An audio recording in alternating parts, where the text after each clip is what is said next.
Welcome to Vegas. So title shot you've been waiting for a long time against Leon Edwards. How are you feeling this fight week and ahead of this fight? I feel amazing, man. It's great to be back on U.S. soil and get to defend my country and defend the honor of all our, citizens here in America. So, it feels great. It could have been in UK, but he said all-time fuck you to all the UK fans and said, no, I don't want to defend this title in the UK. I'd rather come to U.S. soil. So history repeats itself. It's just going to be another 1776, and that means British don't come to America. You come to America, you're going home empty-handed, Junior. I mean, the fact you said he didn't want to fight in the UK, do you feel like you're not only fighting for the US but for the UK as well, you're UK fans? Yeah. I feel like I need to go defend this title in the UK because they get robbed of a pay-per-view main event title fight. So I feel bad for the fans of the UK. They deserve better than what Leon's done to them. But that's why they were all screaming for Colby when Leon was fighting over there. They didn't even care about him because he has no redeeming qualities. I mean, the guy's a complete joke. He's low IQ. I'd love for the media to go ask him, what is his level of education? Did he even get through grade school? I haven't asked him that yet. Skill set wise, when you look at your skills against his, do you believe this is the traditional grappler versus striker matchup, or do you think you can match up with him on the feet as well? No, I can beat him everywhere for sure. I love that everybody says that this is a striker versus grappler match. You can watch all the tape you watch on me, but I'm not the same fighter I was last time I stepped in the octagon. So Saturday night, you're going to see a completely different version of myself, and I'm going to outclass Leon. I'm going to bring out the dog in me. I'm going to bring out the quitter in Leon. You've been, through no fault of your own, kept out of the cage, right? They've been trying to match you up with some guys. That hasn't happened, and I know that's frustrated you. Should you win the title this weekend, do you plan on being a fighting champion, an active champion? Yeah, I plan on being everything Leon isn't. And, I'm going to be someone that's a champion for the fans, that respects the fans, that make this sport go round. So, he doesn't care about the fans. He doesn't care about this company. I care about this company. This company changed my life. I love the UFC. God bless Ari. God bless Dana White, Hunter Campbell. Those guys have completely made a broke blue-collar kid from Oregon, a multi-million-dollar freaking figure. So, I'm so thankful for this company. I want to be an active champion. Leon, he's turned down so many fights people don't even talk about. I'm the one that had to save the day and be the apex predator and beat Woodley because he turned down when he had the sniffles. He had the sniffles and he turned down Woodley. And then he had a title fight with Usman in Abu Dhabi. He said, no, the sniffles again. Oh, no, I want a title fight. They offer him a title fight. Oh, not that title fight. So what does that guy deserve now? He doesn't want to fight. He just wants to sit on that placeholder belt that he has right now. So it's okay. That's why Daddy Covington's here to save the day for the UFC and all the fans out there. Weighing in his backup is Bilal Muhammad. That would seem to suggest the UFC want him to be the number one contender. Is that someone you're interested in fighting? No, who wants to fight a racist? I mean, could you imagine if I said someone earned something off the color of their skin? That's absolutely despicable. It's disgusting. That guy hasn't deserved anything. I mean, it's not my fault that he's not a star. You have to make yourself a star. I'm the one that went out there and did the things that needed to be done to become a superstar like I have. What has he done? He hasn't done anything. He's out there race baiting saying, oh, he only earned this because the color of his skin is white privilege. Are you fucking kidding me? Dude, he's not getting no title shot. There will be no title shot for him. Last one from me. I don't know if I've heard as much anticipation for a press conference as I have this week. You've got names like Ian Gary, Paddy Pimblett, Tony Ferguson up there. Are you going to have lines for all of them, or are you just going to sit there and let them come to you? I'm chaos. I'm unpredictable. No one knows what I'm going to do next, but I can tell you one thing that, you play with the bull, you're going to get the horns. Colby, right here. You've obviously fought some pretty high-level former champions like Tyron, Kamaru, RDA, Robbie Lawler. So I'm curious, where does Leon rank compared to all these former champions that you faced?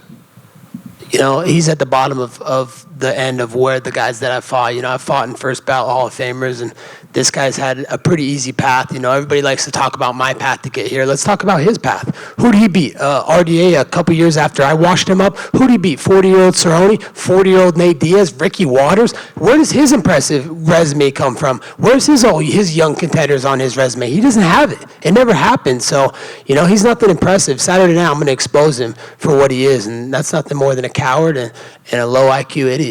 So if he wasn't the champion right now, would a fight with Leon even interest you at this point? Like if they offered you like a number one contender fight against Leon? You know, the fights that offer me is the biggest and best fights the UFC come. This is a publicly traded multi-billion-dollar company. Could you imagine if I just fought some prelim fighter? We'd be defrauding investors. The UFC would get sued. I love this company. This company changed my life. I want to do good and the best business for this company, and this is a business. It's about making money. So, you know, I want to do whatever the direction the UFC wants to go. I want the biggest and best fights. That's who I want. So if he's at the top of the totem pole at that time, then sure, yeah, I'd love to do it. You know, I've wanted to fight him for years, but here we are, undisputed, baby. And Colby Chaos Covington, there's nothing more than Colby Chaos Covington wants than to be undisputed champion, and that's exactly what Colby Chaos Covington is going to do on Saturday night. And he's been pretty vocal saying that he doesn't see you fighting guys like Shavkat or Bilal's or any of these young guys coming up. And I've also seen interviews where you say you would want to be an active champion if you win the belt. So I'm curious, if you do win the belt, what would you want your title reign to look like? Would you just keep fighting these number one contenders, or would you look for these big super fights in other divisions?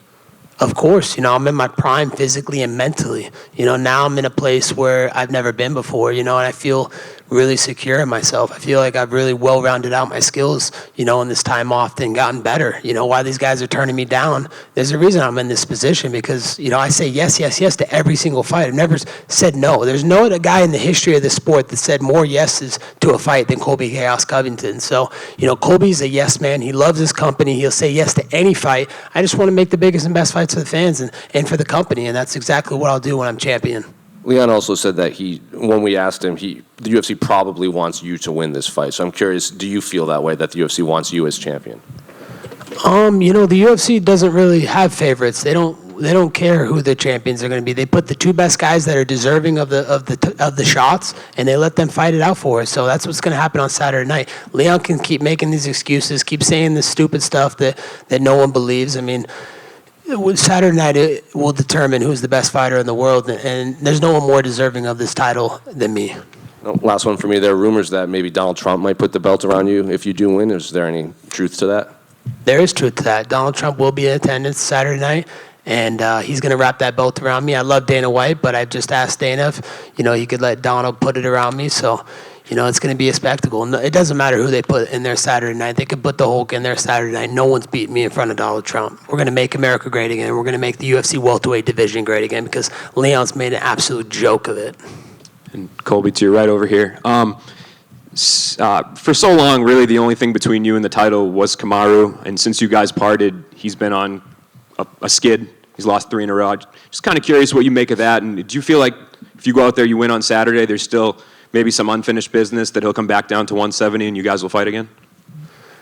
You know, when I fought Usman, he was in his absolute prime, #1 pound for pound. So you guys want to talk about my resume and who I fought. I fought the #1 pound for pound fighter multiple times. And in my opinion, I beat him. I beat him 7 out of 10 rounds. You go back to my fight in Madison Square Garden, go rewatch that fight. Every single fan in that arena told me, hey, you won rounds 3, 4, and 5. It was clear as day. He won 1 round, the second round. The first round was a toss-up. So I do feel like I beat him, you know, in that fight, and I feel like I'm a better fighter than him. So, you know, I would love to see that trilogy. That's another fight that plays out. So all these other contenders can wait because that's bigger business, you know, that me and Usman have to settle. It's unfinished business.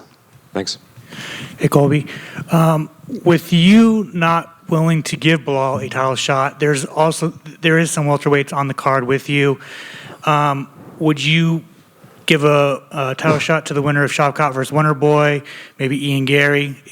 Any of those guys interest you? Who said I'm not willing? I'm willing to do whatever the UFC wants to do, and I don't make the calls around here. Last time I checked, Leon tried to call the shots and say, oh, Colby's not fighting for the title. No chance. No way Colby's fighting for the title. Where are we here today? We found out who called the shots. None of us fighters call the shots. It's up to the company. It's up to Hunter Campbell, Dana White, Ari Emanuel. These are the guys that call the shots. So whatever they decide is the biggest and best business for this multi-billion-dollar publicly traded company, then that's what we'll do next. Was there a reason why Dana did not let you walk out with Trump this Saturday?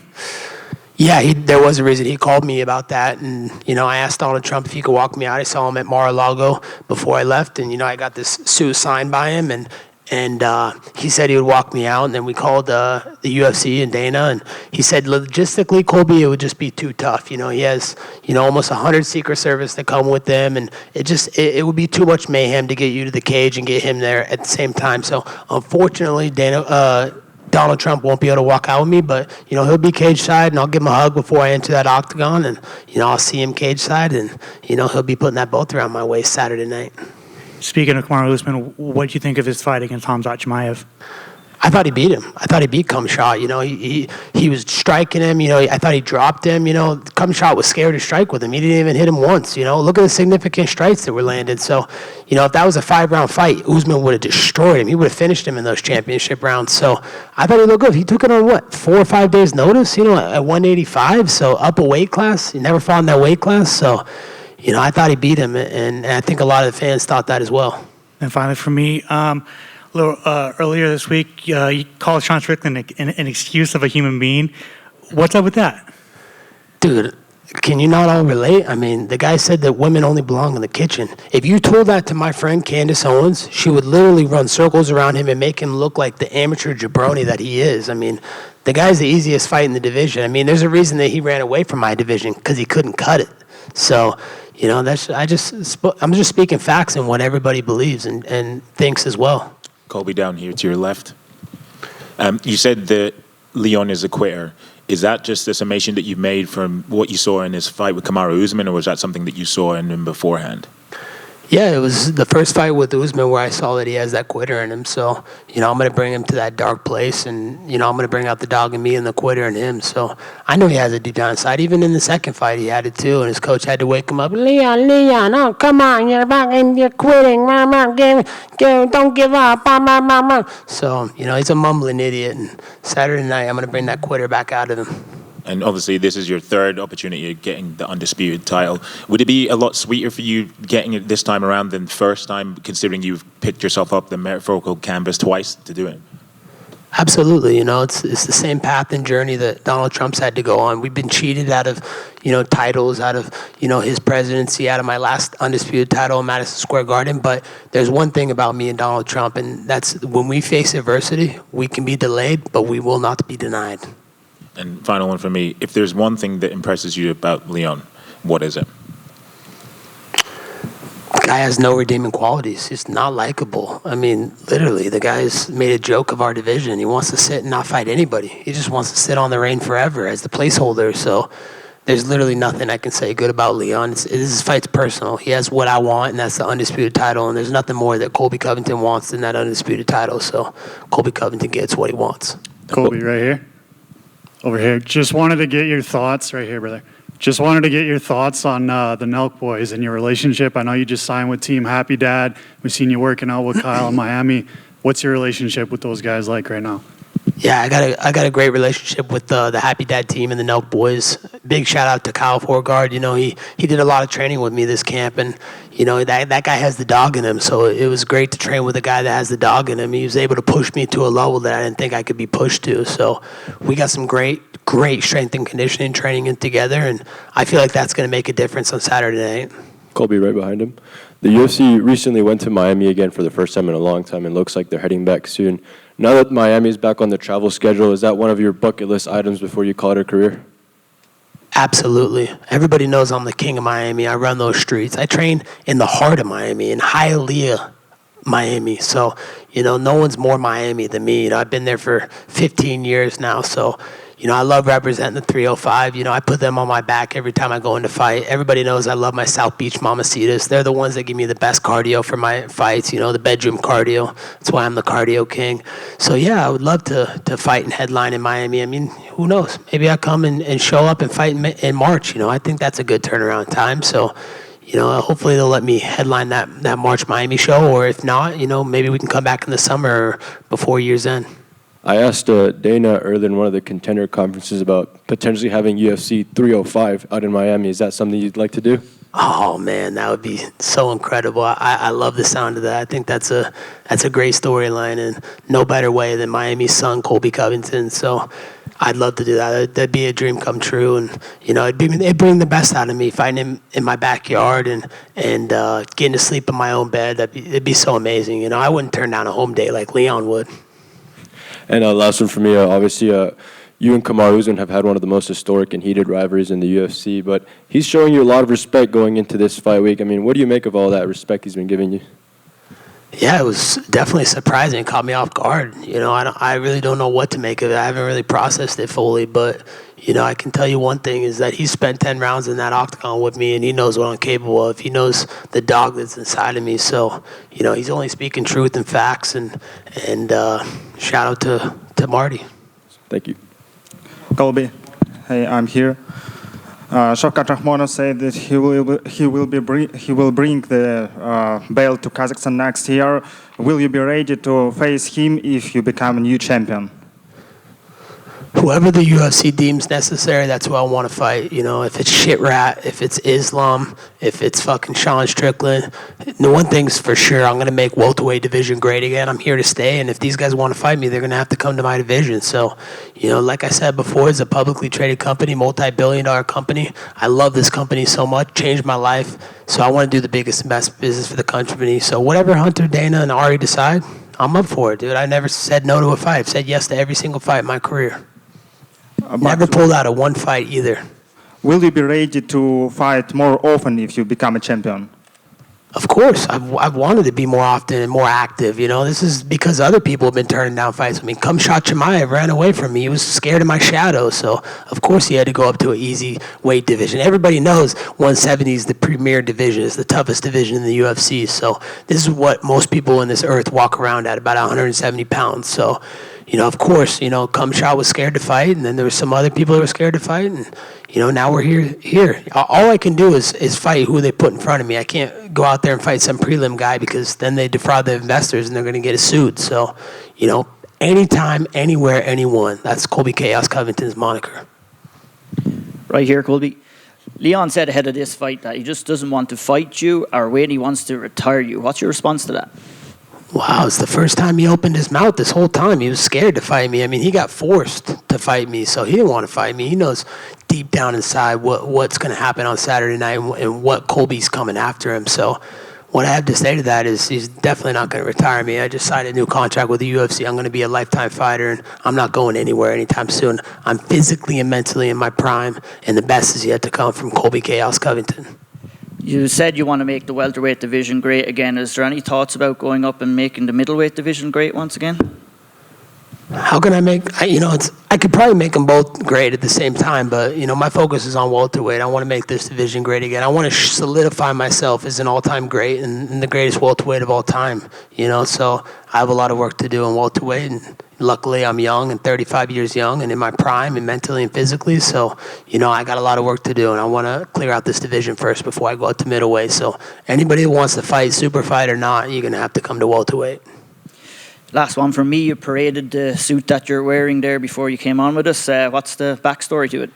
Yeah, so the backstory is, it's a Make America Great Again suit. I got Donald Trump to sign it, so this suit is worth a pretty penny now. And then I got Trump's mugshot, his unlawful, indictment. What a joke, I can't believe they're using the justice system against us. Do you guys realize how corrupt this system is right now?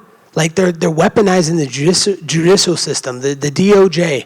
I mean, it's political persecution. They're scared of him. They know he's the greatest threat to the he's the greatest threat to the swamp. And, he stands for democracy, and they don't like that. There's a bunch of communist people running this country right now, and we need to get them out. Our borders are wide open. Inflation is higher than it's ever been. I mean, our streets are burning, and we're sending money to Ukraine? For what? What about America? What happened to America first? That's what Donald Trump stands for, is America first. So right now it's America last. We need to make America great again. 2024 is our last stand. If Donald Trump doesn't get back in office, this country is done. Colby over here. Colby, I am curious, what did Donald Trump say when he saw his mugshot on your jacket? He loved it. He was like, man, that's creative. I love it. That's amazing. Then he gave me some advice on the fight, and then he just said, hey, man, I'm going to be in the arena Saturday night. Don't feel the pressure. Right? When I come, it creates a lot of pressure. He's the most famous person on planet Earth. There's no one more famous than Donald Trump. So he just said to just relax, be calm, and do what I do best. Win championships, fight, and have fun, and, we'll hang out and enjoy Mar-a-Lago afterwards. Going back to one of the previous questions, being a double champion is one of those things that seems to be very popular these days. Can I ask, what is it about welterweight? Do you just feel you perform best there? Because I'd imagine you go on a long win streak, that temptation has to be big. Yeah, it's always, big to try and make more history. I've created some of the best and most iconic moments in the history of the sport. First fighter to ever go to the White House, first fighter to hang out with a sitting president, first fighter to get a first family to a fight, strikes records, all these records, champion after champion beaten, first ballot Hall of Famer after first ballot Hall of Famer. But I want to keep doing things that people haven't done before. So, I want to go for that triple championship. And I think I could do it. I think I can make 55 and I think I can go up to 85. And that's the easiest fight if Sean Strickland's still there. So I may look to go, beat Sean first and then go down to 55 and beat that Mongoloid. But, I have unfinished business at 170. And the only way to make this division great again is to be active and to clear out the division first. So until I do that, I'm not going to entertain anybody else. Thank you.